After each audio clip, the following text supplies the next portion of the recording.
Dieu est bon. On se fait du bien dans sa présence. Amen.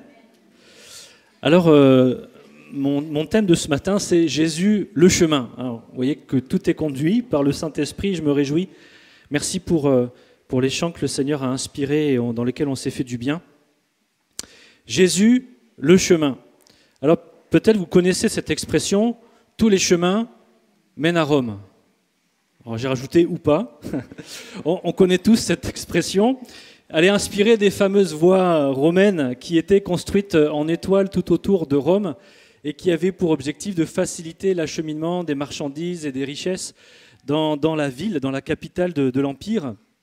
Et c'était des voies qui étaient assez larges puisqu'il fallait que 2 chars puissent passer côte à côte. Et également, on construisait des trottoirs à l'époque déjà pour que les piétons puissent circuler en toute tranquillité. Et ce que j'ai appris en creusant un peu par rapport à cette expression c'est que tous les 12 kilomètres, tout au long de ces chemins, de ces voies romaines, eh bien, il y avait de quoi manger, dormir, pour pouvoir voyager tranquillement. Ils pensaient à tous les Romains, c'est bien, n'est-ce pas ? En tout cas, ils faisaient en sorte que tout puisse converger jusque Rome, la capitale. Alors aujourd'hui, on continue à avoir cette expression, tous les chemins mènent à Rome, pour dire plutôt autre chose, c'est qu'il n'y a pas qu'une seule façon unique d'atteindre un objectif. C'est ça ce que ça veut dire quand on utilise cette expression. Il n'y a pas une seule manière d'atteindre un but. Alors oui, effectivement, je crois que parfois il y a plusieurs manières d'atteindre un objectif, d'atteindre un but. Par exemple, je peux ouvrir une boîte de conserve avec un ouvre-boîte, je peux essayer avec un marteau, je peux essayer aussi avec mes dents, je peux essayer en la jetant par terre. Enfin, vous avez compris l'exemple, il y a des manières qui vont être plus effectives que d'autres. Spirituellement parlant, beaucoup pensent que c'est le même principe. Certains pensent, en tout cas ou dans notre monde aujourd'hui, que peu importe la manière, peu importe la religion, ce qui compte, c'est d'être sincère. Ce qui compte, c'est de croire, d'être convaincu et qu'il n'y a rien de plus simple. Mais la vérité, c'est qu'il n'y a surtout rien de plus faux. Rien de plus faux que ça. Un exemple concret pour illustrer ça, c'est que vous pouvez monter dans un train étant persuadé au plus profond de vous-même qu'il va vous emmener à Marseille, mais si c'est le train qui va à Paris, vous n'irez jamais à Marseille, n'est-ce pas ? La foi, ce n'est pas la méthode Coué. Ce n'est pas se convaincre qu'une chose va se passer parce qu'on en est des plus convaincus. D'ailleurs, Dieu, lui, quand il nous parle des autres croyances, voici ce qu'il dit dans Jérémie, chapitre 10, verset 3. « La religion des autres peuples, c'est du vent, rien de plus. » Voilà, on ne peut pas faire plus clair que ça. La religion des autres peuples, c'est du vent, rien de plus. Je crois que trouver son chemin dans la vie, c'est pas toujours facile.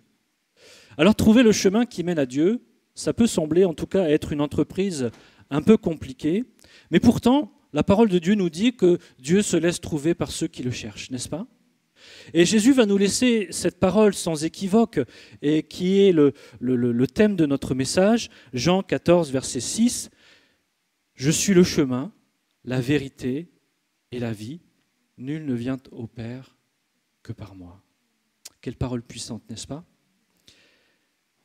Jésus n'a pas dit « je suis un chemin parmi tant d'autres », mais avec force, il affirme « je suis le chemin, le seul, l'unique qui puisse vous conduire auprès de Dieu, le seul, l'unique qui puisse vous amener à la vie éternelle ». Et pour que cette parole puisse être tout à fait juste, eh bien, il fallait que Jésus puisse s'incarner, c'est lui le chemin. Il était auprès du Père, et lui, la parole de Dieu s'est incarnée, il s'est fait chair, il est venu parmi nous, les hommes, pour nous parler de celui que nous ne connaissions pas très bien, qui pourtant s'était déjà révélé, mais Jésus est venu du Père pour nous le révéler, pour nous montrer qui il est, pour nous exprimer son cœur, son amour, sa grâce, ses plans. Et bien plus que ça, il est venu pour tracer ce chemin qui n'existait pas encore. Il a offert sa vie pour que nous puissions, par la foi, en retour nous approcher en Christ de Dieu, notre Père. Ce chemin, il n'y en a pas d'autre. C'est le seul, en réalité. Le monde peut vous en présenter plein d'autres, mais il n'y en a qu'un. Et je crois que cette parole de Jésus, « Je suis le chemin, la vérité et la vie », est un enseignement fondamental du ministère de Jésus. C'est tellement fondamental qu'avant que les chrétiens ne s'appellent des chrétiens, on disait d'eux que c'était ceux qui suivaient la voie, ceux qui suivaient le chemin du Seigneur. Pour vous dire que véritablement, c'était un enseignement central. Et il doit être aussi central aujourd'hui encore dans nos vies. Et ce matin, particulièrement, j'aimerais voir avec vous en détail ce que disent les Écritures à propos de Jésus, notre chemin. Quel est donc ce chemin, ce Jésus dont les Écritures nous parlent? Et j'ai retenu 4 caractéristiques clés au sujet du chemin. La parole de Dieu nous parle beaucoup du chemin. Et Dieu nous en a annoncé beaucoup dans les Écritures. Et en parcourant donc la parole de Dieu, on va voir combien ce chemin est extraordinaire et combien parcourir ce chemin tout au long de notre vie avec Jésus eh bien, est une source de bénédiction absolue. Amen. J'espère que pour nous qui avons accepté déjà de suivre Jésus et qui marchons avec lui sur ce chemin qui mène au Père, eh bien, ça va encore nous encourager à persévérer. Amen. Vous savez comme moi que parfois la vie n'est pas facile et qu'on pourrait être tenté d'arrêter, de se poser sur le bord du chemin, de faire une pause. Mais je voudrais, en tout cas par cette parole, nous encourager ce matin. Et je prie que si quelqu'un ce matin n'a pas encore pris cet engagement de suivre Jésus sur ce chemin qui mène à la vérité, à la vie éternelle, eh bien que le Saint-Esprit puisse te toucher ce matin, mon frère, ma sœur, pour que tu donnes ta vie à Jésus et que tu t'engages à le suivre aujourd'hui. Alors, la première chose que j'aimerais noter sur ce chemin, c'est que c'est un chemin de dépouillement et d'obéissance. Un chemin qui nous rend réellement libres, en réalité. Et pour ça, j'aimerais lire ce texte de Matthieu chapitre 7, versets 13 et 14. « Entrez par la porte étroite, car large est la porte, spacieux le chemin qui mène à la perdition, et il y en a beaucoup qui entrent par là. Mais étroite est la porte, resserrez le chemin qui mène à la vie, et il y en a peu qui les trouvent. » Souvent, nous utilisons ce passage pour annoncer le salut. C'est un passage qu'on utilise souvent pour l'évangélisation, où effectivement, voilà, ce chemin large, cette porte large nous symbolise ce monde où finalement on peut suivre ses propres envies, ses propres désirs. Mais Jésus nous prévient que ce chemin nous mène à la perdition, il nous mène à la séparation éternelle avec Dieu.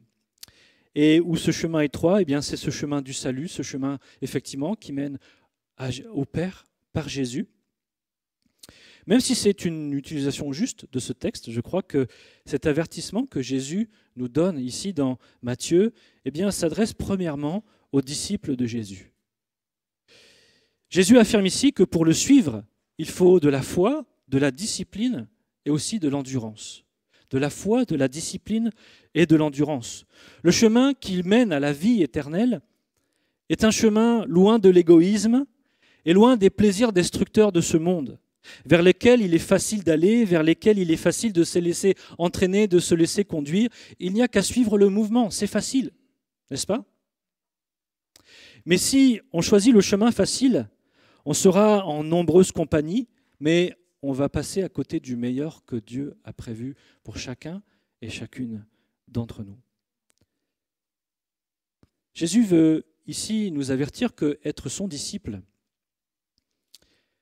eh bien, ça a un coût, mais que c'est la seule vie qui est digne d'être vécue. Accepter Christ comme son sauveur, eh bien, nous n'avons rien à faire pour cela. C'est Jésus qui a tout fait. Vous êtes d'accord avec moi? Mais accepter Jésus comme son Seigneur, ça coûte quelque chose. Ça coûte de renoncer à soi-même. Ça coûte de décider, d'accepter, de se soumettre à Dieu. Ça coûte de renoncer à son ancienne vie, au désir de notre chair, de notre vieille nature, de notre vieil homme. Ça coûte quelque chose. Et c'est ce que Jésus nous dit là, le chemin sur lequel je vous appelle, ce chemin qui mène à la vie éternelle, ce chemin sur lequel je serai avec vous, ce chemin va vous coûter quelque chose si vous voulez être mes disciples. Jésus le dit très bien dans Luc chapitre 9, verset 23, il dit ceci, « Si quelqu'un veut venir après moi, qu'il renonce à lui-même, qu'il se charge chaque jour de sa croix et qu'il me suive. Jésus ne peut pas être plus clair quant au coût que ça représente pour nous, en tant que disciples, de le suivre. Il est facile de prêcher un Jésus sauveur qui va vous donner une vie extraordinaire, qui va vous rendre riche, qui va vous rendre beau, qui va vous rendre parfait, un Jésus qui va répondre à tous vos besoins. C'est facile de prêcher ce Jésus-là. Mais la parole de Dieu nous enseigne que Jésus est notre sauveur, mais qu'il veut aussi être notre Seigneur. Amen. Et ce chemin qui mène à la vie, à la vérité, ce chemin qui mène auprès du Père, c'est un chemin de renoncement, un chemin de dépouillement, un chemin où, nous acceptons de laisser de côté notre vie passée sans Dieu et de nous laisser conduire selon ce que le Seigneur lui-même nous enseigne. Souvent, nous voyons la notion de renoncement et de dépouillement comme quelque chose de négatif. Si vous parlez autour de vous, à vos amis et vos collègues, de dépouillement et de renoncement à soi, ils ne vont pas voir ça d'un bon œil en général.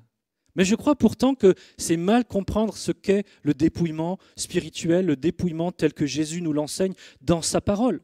Parce qu'en réalité, je crois que c'est tout le contraire de quelque chose de négatif. Je n'ai pas dit que c'était facile, mais je crois que c'est le meilleur chemin par lequel nous puissions passer, parce qu'en réalité, les meilleures choses, elles coûtent cher.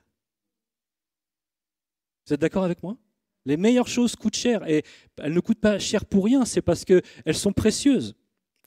Je peux dire avec force que renoncer, se dépouiller pour le Seigneur, c'est la meilleure chose à faire, et c'est la meilleure chose que nous puissions vivre dans notre existence, parce que se dépouiller, ce n'est pas se démunir. Se dépouiller, c'est abandonner ce qui n'a pas de valeur, afin de poursuivre ce qui en a davantage. Amen ? Se dépouiller, c'est prendre conscience que ce que j'ai jusqu'à maintenant, finalement, n'a pas tant de valeur que ça et ne mérite pas que je lui donne encore du temps, de l'énergie, de la patience, mais qu'il y a des choses bien meilleures à poursuivre. C'est ce que Jésus nous enseigne, notamment lorsqu'il nous donne cette parabole de la perle au grand prix. Matthieu 13, versets 45 et 46, « Le royaume des cieux est encore semblable à un marchand qui cherche de belles perles. Il a trouvé une perle de grand prix et il est allé vendre tout ce qu'il avait et il l'a achetée. » Cet homme s'est dépouillé pour avoir cette perle de grand prix, n'est-ce pas ? Un autre homme de Dieu, Paul, que nous connaissons bien, va nous donner dans Philippiens 3, 7 cette image de ce qu'est le dépouillement spirituel et quel en est son fondement. Ce n'est pas se démunir complètement, être comme nu et misérable, mais non, c'est abandonner ce qui est misérable, ce qui n'a pas de valeur, ce que autrefois nous considérions comme étant important. Mais à cause de l'excellence de la connaissance de Jésus-Christ, nous voulons poursuivre quelque chose de meilleur. Amen. Qui d'entre vous ici veut le meilleur ? On veut le meilleur.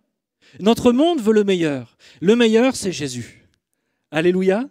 Et si nous voulons suivre ce chemin auquel Jésus nous invite tous, c'est un chemin de dépouillement. Nous ne pouvons pas y marcher comme nous marchions autrefois dans ce monde sur le chemin large. C'est un chemin où nous ne pouvons pas être embarrassés de tas de choses qui sont inutiles. C'est un chemin sur lequel nous voulons poursuivre ce qui est le plus important. Philippiens 3,7 nous dit « Mais ces choses qui étaient pour moi des gains, je les ai regardées comme une perte à cause de Christ. Et même, je regarde toutes choses comme une perte à cause de l'excellence de la connaissance de Jésus-Christ, mon Seigneur, pour lequel j'ai renoncé à tout.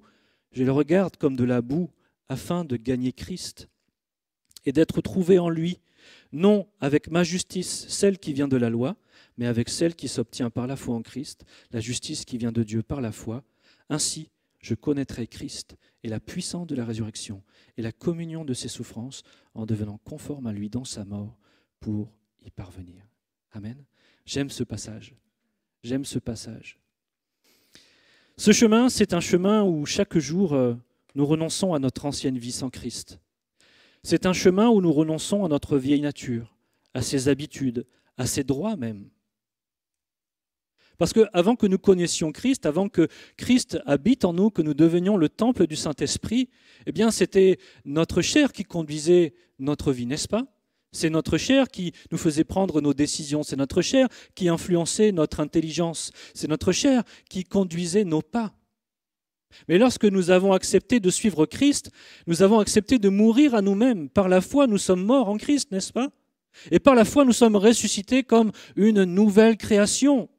Et nous avons accepté d'être dépouillés de ce vieil homme pour revêtir Christ, revêtir sa nature, revêtir ses pensées, revêtir ses sentiments, revêtir son caractère, revêtir le plus beau des fils de l'homme. Alléluia, c'est notre modèle. Par la foi, nous considérons que celui que nous étions est mort et que celui que nous sommes aujourd'hui en Christ, et nous sommes une nouvelle création. Est-ce que vous voyez comme une nouvelle créature ? Quand vous vous regardez dans le miroir le matin, est-ce que tu te dis, mon frère, ma sœur, je suis une nouvelle créature en Jésus-Christ ? Et les erreurs que j'ai faites hier, les péchés que ma chair a commises hier, c'est du passé maintenant. Ces choses sont mortes. Elles n'ont pas de droit sur ma vie. Je veux marcher par l'Esprit de Dieu. Amen. Ce chemin, c'est un chemin pour lequel nous apprenons à nous soumettre au Saint-Esprit, à offrir nos corps comme un sacrifice vivant pour la gloire de Dieu. Nous cherchons toujours plus à revêtir Christ et à permettre son esprit de se manifester pleinement au travers de notre vie. C'est notre appel à chacun et à chacune d'entre nous. C'est ce que Paul dira aux Romains, au chapitre 13, verset 14. « Mais revêtez-vous du Seigneur Jésus-Christ et n'ayez pas soin de la chair pour en satisfaire les convoitises. » C'est ce que nous apprenons chaque jour, c'est ce que nous sommes censés en tout cas apprendre chaque jour sur ce chemin de dépouillement, ce chemin de renoncement, à nous dépouiller des œuvres mortes, à nous dépouiller de notre chair misérable, à la mettre toujours davantage à la lumière de la parole de Dieu et laisser le Saint-Esprit dominer ces choses afin que nous ne pratiquions plus les œuvres de la chair, mais que nous portions le fruit de l'Esprit. Alléluia. Alors lorsqu'on laisse ce travail de dépouillement prendre place dans notre vie, c'est une vie d'obéissance et une vie de véritable liberté qui prend place en nous. Parce que nous ne sommes plus esclaves du péché. Nous ne sommes plus esclaves de notre vieux caractère, de notre vieille nature. Nous ne sommes plus esclaves de ces choses qui animaient notre être autrefois, de nos désirs pervertis. Nous ne sommes plus esclaves de ces choses. En Christ, nous avons l'autorité et la puissance pour dire non au péché, non aux sollicitations du monde, non aux mensonges, non aux tentations, non à toutes ces choses qui viennent comme polluer et cherchent à nous extraire de ce chemin. Ce chemin, il est rendu étroit dans l'objectif de nous amener à nous y engager volontairement. C'est-à-dire qu'il est tellement étroit qu'on ne peut pas se laisser porter par la masse pour y entrer comme dans le chemin large. C'est un chemin sur lequel il est nécessaire de s'engager volontairement, seul à seul. Et nous nous y engageons parce que justement nous comprenons combien Jésus-Christ est notre trésor. Et comme cet homme à la perle de grand prix, nous voulons tout vendre, tout abandonner pour saisir Christ, notre trésor inestimable. J'aimerais dire que si le chemin est étroit, il n'est pas étriqué. C'est différent. Parce que s'il était étriqué, ça veut dire que je ne pourrais y être que tout seul. Mais la réalité, c'est que je n'y suis pas seul sur ce chemin. Jésus-Christ est avec moi. Amen. C'est lui le chemin. Et si j'accepte de le suivre sur ce chemin, lui, il est avec moi tous les jours de ma vie, il m'accompagne. Alléluia. Et toutes les bénédictions, toutes les richesses, tout son héritage, sa présence est avec moi jour après jour. Et combien ce chemin peut me mener par la vallée de l'ombre de la mort, par des temps de désert ou près des eaux paisibles, peu importe, je ne suis pas seul, Jésus-Christ, mon berger, est avec moi. Alléluia. Quel chemin extraordinaire. J'aimerais te dire ce matin, si tu veux être libéré du péché et de son pouvoir, engage-toi pleinement sur ce chemin avec le Christ.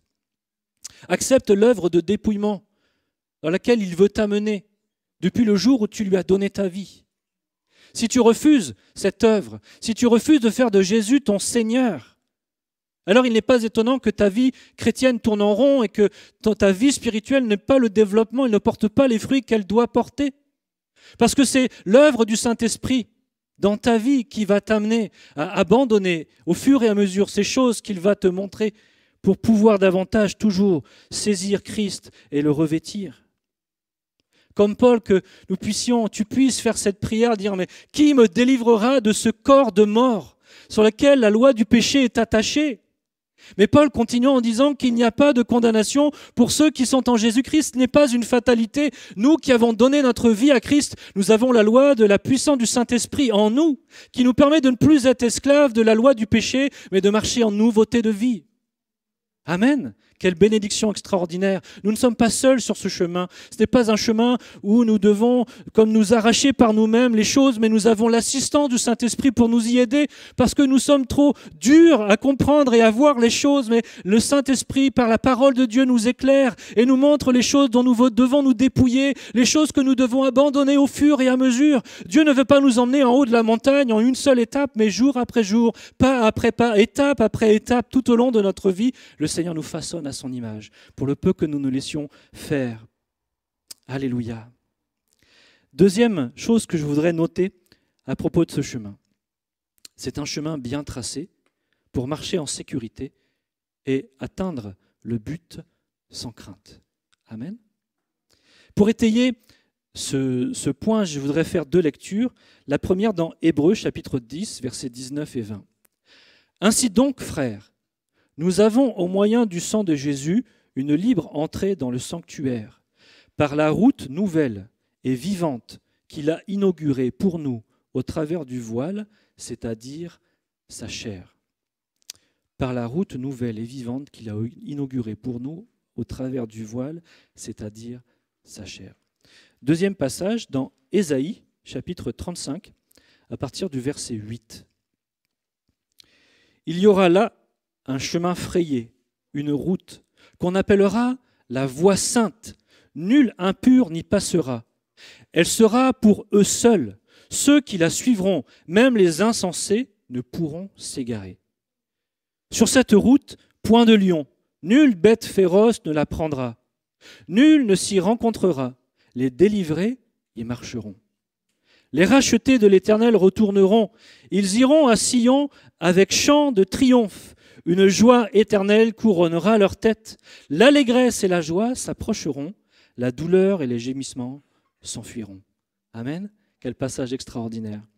Ce passage d'Ésaïe, justement, nous parle d'une période où ce sera l'avènement de Christ, le début du millénium. Mais toutefois, même si cette parole n'est pas encore pleinement physiquement accomplie, je crois que ce chemin dont il est question est déjà spirituellement ouvert, et nous l'avons lu dans le livre d'Hébreux, puisque Christ a donné sa vie au travers de sa chair, cette route nouvelle a été inaugurée. Et à la croix, Jésus a vaincu les puissances et les dominations. Amen. Amen. Parfois on dit des choses, mais on ne se rend pas compte de ce que ça représente. Jésus-Christ à la croix a vaincu toutes les puissances et toutes les dominations. Il n'y a aucune autorité dans ce monde qui soit au-dessus de Christ. Et nous sommes cachés en Christ. Alléluia.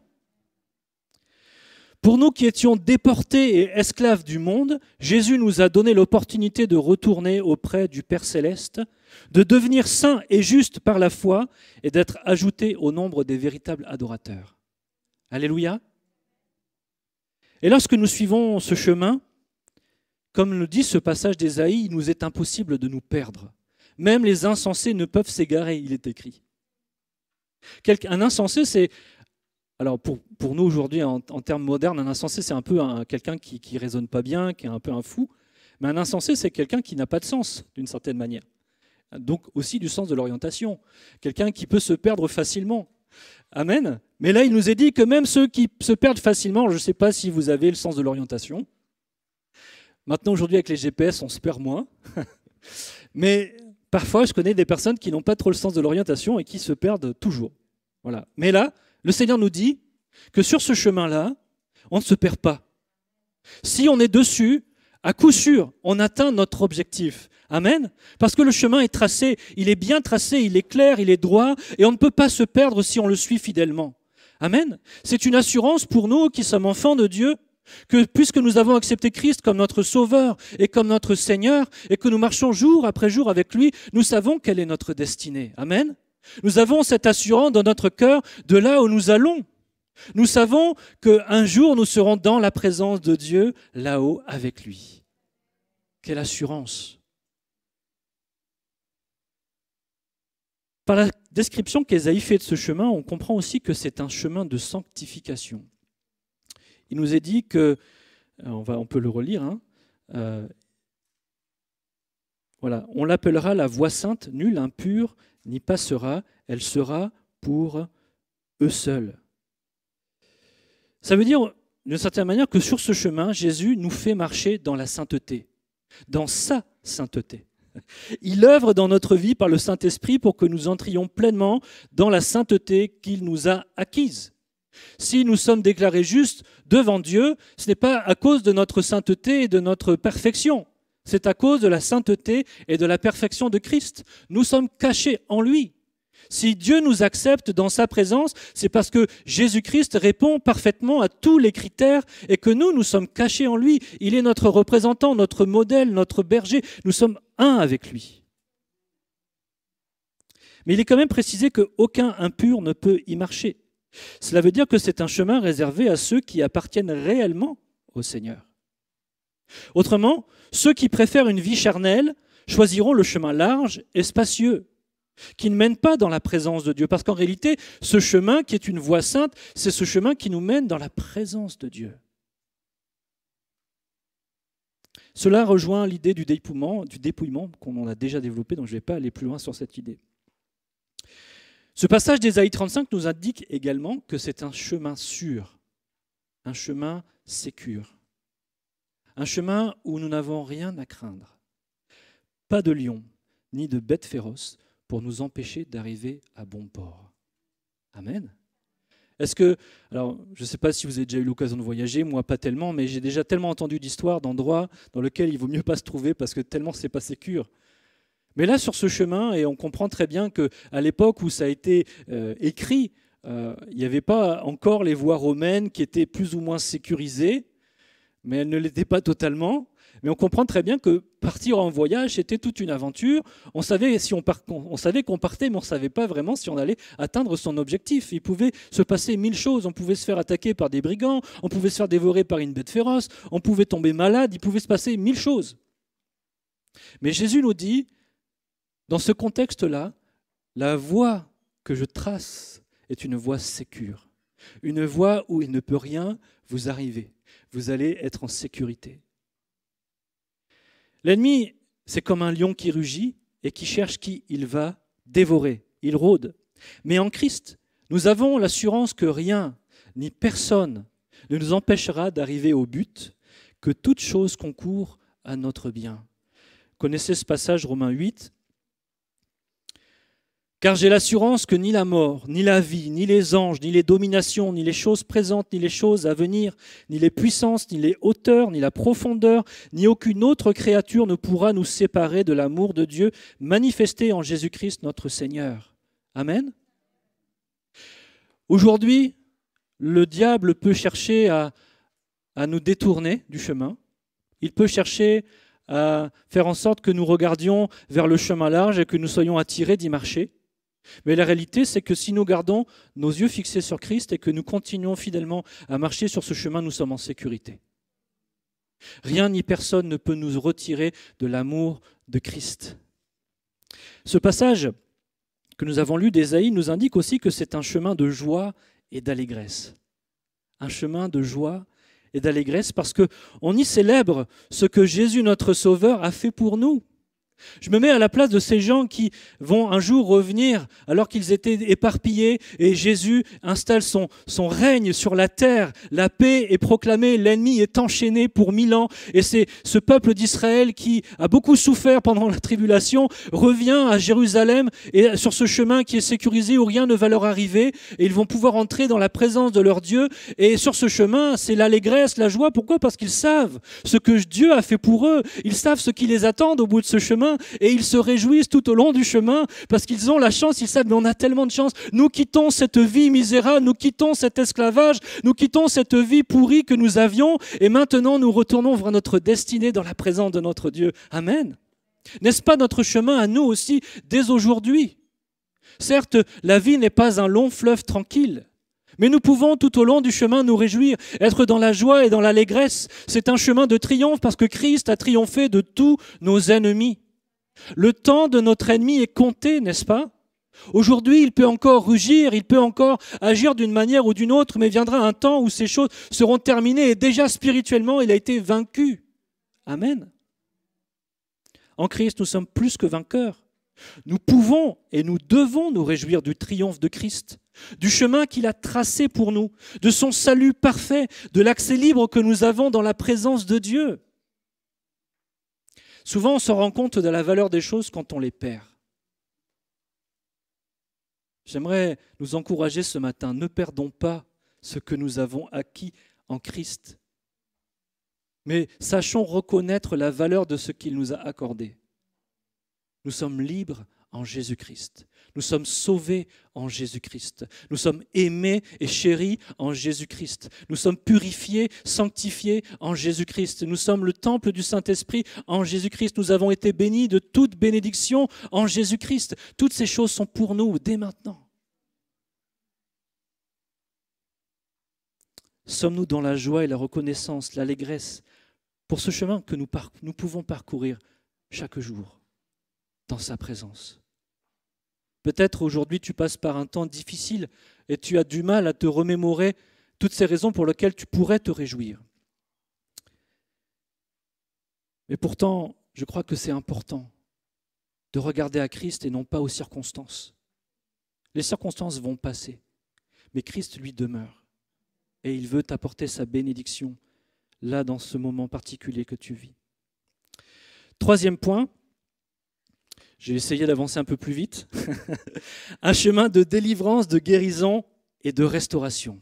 Un chemin de délivrance, de guérison et de restauration. Je voudrais développer avec ce point que Jésus est notre chemin, il est un chemin de délivrance, un chemin de guérison, un chemin de restauration. Et pour ça, j'aimerais lire avec vous Ésaïe 42, verset 16. « Je ferai marcher les aveugles sur un chemin qu'ils ne connaissent pas. Je les conduirai par des sentiers qu'ils ignorent. Je changerai devant eux les ténèbres en lumière et les endroits tortueux en plaine. Voilà ce que je ferai et je ne les abandonnerai point. » Amen. Lorsqu'on s'engage à suivre Jésus, nous venons à lui comme nous sommes, avec tous nos défauts. On a parlé tout à l'heure de ce processus de dépouillement et le Seigneur fait ça au fur et à mesure, bien entendu. Alors que nous venons à lui, eh bien, on reçoit le pardon de nos péchés, la paix avec Dieu, c'est quelque chose d'extraordinaire, n'est-ce pas? Mais Jésus ne s'arrête pas là. Ce n'est que le commencement du cheminement avec lui. Il veut aussi s'occuper de nos blessures, de nos difficultés et de ce qui peut nous nuire au quotidien. Notre mauvais caractère, nos mauvaises habitudes, toutes ces choses qui nous ont où la chair nous a façonnés d'une certaine manière, eh bien le Seigneur veut agir et intervenir pour que jour après jour nous puissions être façonnés à son image, à lui, par son esprit. Jésus prend soin de moi sur ce chemin. Et il veut prendre soin de toi sur ce chemin, jour après jour. Et il veut œuvrer dans nos vies au fur et à mesure de notre marche commune avec lui. Ce texte nous dit qu'il nous éclaire. Il parle d'aveugles qui sont conduits, n'est-ce pas? Je ferai marcher les aveugles sur un chemin qu'ils ne connaissent pas. Et après, il dira, je changerai devant eux les ténèbres en lumière. Il n'y a rien de plus merveilleux pour un aveugle qui ne voit rien parce qu'il est dans les ténèbres, de se retrouver dans la lumière et de retrouver la vue et de voir les choses comme elles sont. Et c'est ce que l'œuvre que Jésus fait dans nos vies, c'est que ces zones de ténèbres, ces zones d'ombre dans nos vies, Jésus vient les traiter les unes après les autres et les mettre à la lumière. De dire là, tu ne t'en rendais pas compte, mais il y a quelque chose à faire, laisse-moi faire. Je veux te guérir, je veux t'aider, je veux te libérer, je veux changer ton cœur. Pourquoi est-ce qu'il fait ça? Parce qu'il veut que nous marchions pleinement libres, avec toutes nos capacités et tous nos moyens. Il est dit aussi dans ce texte qu'il redresse ce qui est tortueux. Et je crois que dans nos cœurs, il y a justement dans nos vies des endroits encore tortueux, des endroits qui sont encore tordus et qui ont besoin d'être redressés par l'œuvre de la parole et du Saint-Esprit, n'est-ce pas? Moi, je crois qu'en tant que chrétiens, nous sommes appelés à changer toute notre vie. Et nous devrions bannir de notre discours, qui n'est pas un discours de foi, que je suis comme ça, je ne peux pas faire autrement. Jésus veut et peut nous changer. Quel que soit l'état de notre cœur, quel que soit notre caractère, quelle que soit notre mentalité, quel que soit d'où nous venons, quel que soit notre passé, Quelles que soient nos blessures, quelles que soient nos douleurs, Jésus veut nous façonner à son image. Amen. Je vois qu'il y en a qui ferment les yeux là. Donne un petit coup de coude à ton voisin ou à ta voisine. Dis, le Seigneur peut redresser ce qui est tortueux en toi. Amen. Et ce qui est formidable, c'est qu'il le fait avec patience. Il le fait avec amour. Il le fait avec fidélité. Le Seigneur ne nous abandonne pas sur ce chemin. Il ne nous dit pas, mais t'es trop misérable, je veux plus de toi sur ce chemin. Non, il nous prend comme nous sommes, il chemine avec nous jour après jour et il nous guérit, il nous libère, il nous façonne. Je crois encore ce matin, cette parole est pour toi, mon frère, ma sœur. Est-ce que tu veux vraiment être libre, guéri, restauré de ton passé peut-être? Je ne connais pas vos vies, je parle avec beaucoup de liberté. Mais peut-être que tu souffres encore aujourd'hui de ton passé qui est comme lourd, de blessures qui sont là. Mais j'aimerais te dire, le Seigneur Jésus est capable de te guérir de toutes ces choses que tu as subies et qui t'ont façonné tout au long de ces années. Si tu as besoin de restauration, de guérison intérieure, de délivrance, de pardon, Jésus est là à tes côtés sur ce chemin pour œuvrer dans ta vie, dans ton cœur. Mais la question à se poser, c'est est-ce que nous acceptons de nous laisser conduire ainsi ? Quand j'étais travailleur social, éducateur, je recevais des gens dans mon bureau et ils venaient me demander de l'aide pour certaines choses. Et souvent, ce qui se passait, c'est que assez rapidement, j'étais en mesure de dire que ce qu'ils venaient de me demander n'était pas la solution dont ils avaient besoin. Et le plus gros de mon travail était de leur faire comprendre. Et souvent, ça ne fonctionnait pas, parce que puisque je ne leur donnais pas ce qu'ils voulaient, ils allaient voir ailleurs. La réalité, c'est que souvent, nous fonctionnons comme ça aussi avec Dieu. Nous disons, Seigneur, regarde, j'ai ça qui ne va pas dans ma vie, je souffre de ça, etc. Et Dieu semble comme mettre le doigt sur autre chose. Et je crois que parfois, et même souvent, Dieu sait, Dieu sait mieux que nous ce dont nous avons vraiment besoin. Dieu sait mieux que nous ce qu'il faut traiter, quel est le problème en cause. Laissons-le faire, laissons-le agir, laissons-le faire son œuvre dans notre vie. Et mon dernier point, un chemin de bénédiction dans le désert de l'épreuve. Je ne vais pas trop m'attarder sur ce point parce qu'on va en parler un peu plus en détail vendredi soir pour l'étude biblique. Je vous invite à y venir. D'ailleurs, on a pu commencer ce vendredi dernier l'étude sur sur l'épître de Jacques. Et donc, ce vendredi, on va parler des épreuves. Donc, je vous invite à y venir si vous voulez en savoir plus. Mais pour notre dernier point de ce matin, j'aimerais quand même dire ceci, c'est qu'il peut y avoir des difficultés, il peut y avoir des souffrances sur le chemin de la vie, mais Jésus est pour nous une source d'abondance dans nos déserts. Jésus est pour nous une source d'abondance dans nos déserts.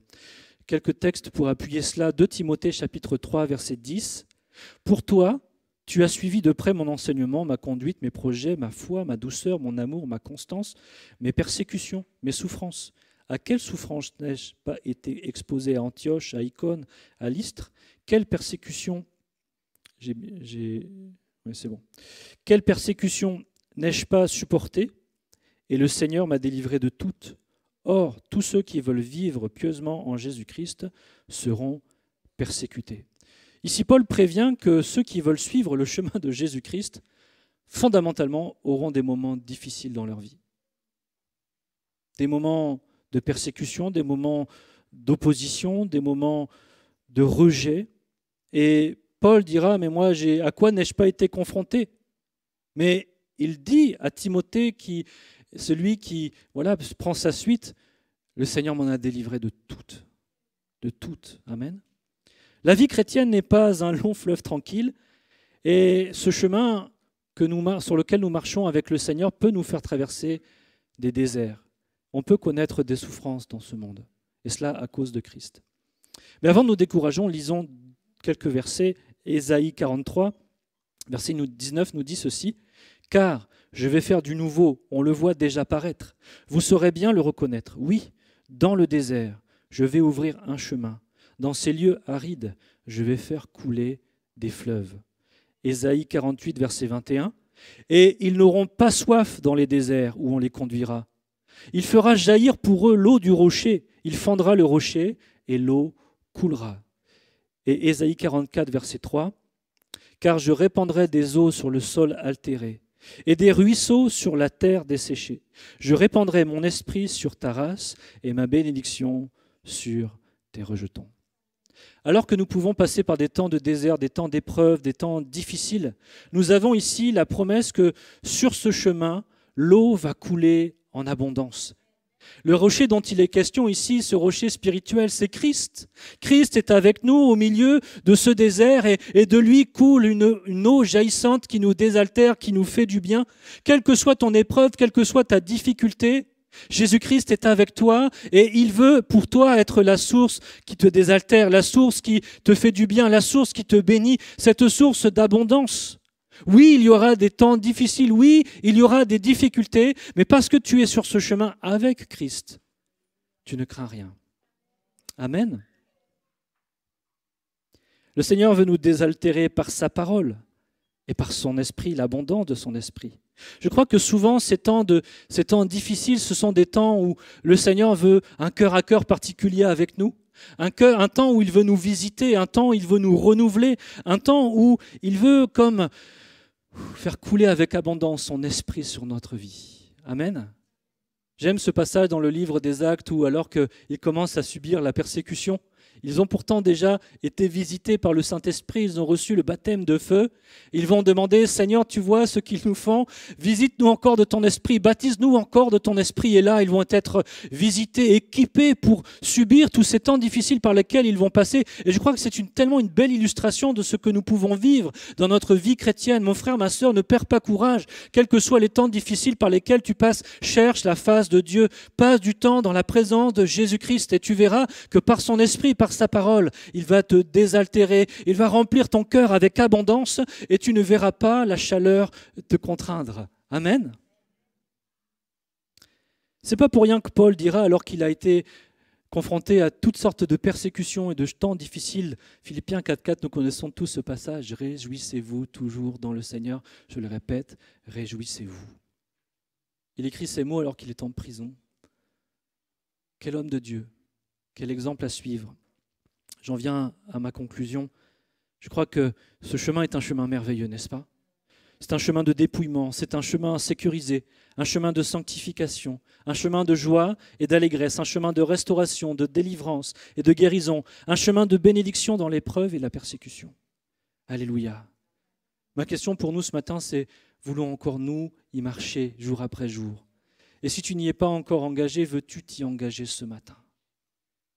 Es-tu prêt à reprendre ta marche si tu t'es arrêté? Jésus t'appelle sur ce chemin.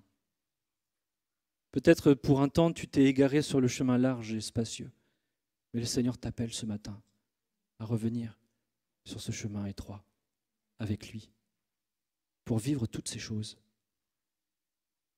J'aimerais faire un appel, demander qu'on puisse fermer nos yeux, incliner nos têtes. Et j'aimerais laisser l'opportunité à celui ou à celle qui le désire, pas forcément de s'approcher devant, mais simplement de se lever à sa place et de dire comme un pas de foi, Seigneur, moi, j'ai entendu ta parole ce matin, et je veux marcher avec toi sur ce chemin. Quelle que soit votre situation, que vous en étiez loin, que vous n'y ayez jamais marché, ou bien que vous soyez déjà sur ce chemin, mais que vous vouliez encore renforcer votre engagement, simplement de vous lever comme un pas de foi, dire Seigneur, je veux marcher sur ce chemin. Je veux être avec toi. J'aime ce passage du psaume 25, verset 8, qu'il dit « L'Éternel est bon et droit, c'est pourquoi il montre aux pécheurs la voie. » Et ce matin, le Seigneur nous montre encore le chemin à suivre. Il nous montre encore la voie à suivre. Et j'aimerais t'encourager, peu importe ce que pensent les gens, si toi tu veux suivre ce chemin, lève-toi simplement. Si tu veux être avec Jésus, dire « Seigneur, peut-être que tu as besoin de guérison, de délivrance, peut-être tu as besoin de retrouver l'abondance parce que tu passes par un temps de désert. Peu importe ce dont tu as besoin, la solution est sur ce chemin. Et Jésus t'invite encore ce matin à t'y engager pleinement. Père, merci pour ta parole qui nous fait du bien. Merci pour ta parole qui nous encourage. Merci pour ta parole qui nous rappelle, Seigneur, que ce chemin, c'est le meilleur des chemins. Non pas seulement pour la destination à laquelle il nous amène, mais c'est le meilleur des chemins parce que sur ce chemin, tu es avec nous et tu travailles dans nos vies. Tu es avec nous, Seigneur, et tu fais des choses extraordinaires au quotidien. Père, je te prie pour mes bien-aimés qui aujourd'hui font ce pas devant toi. Tu connais la disposition de leur cœur, leur situation, mais tu vois par le fait qu'ils se soient levés, Seigneur, ils t'expriment leur désir, Seigneur, de s'engager avec toi sur ce chemin. Je prie, Seigneur, que tu les bénisses maintenant. Que cette parole qu'ils ont entendue, ils puissent encore, Seigneur, la mûrir, Seigneur, et qu'ils trouvent, Seigneur, en toi les clés, Seigneur, pour progresser jour après jour avec toi sur ce chemin. Viens apporter la guérison, la délivrance, la vie abondante, Seigneur, à celles et ceux qui en ont besoin. Ce sont les promesses que tu nous donnes dans ta parole, Seigneur. Et je crois que ces promesses, tu veux les accomplir dans chacune de ces vies.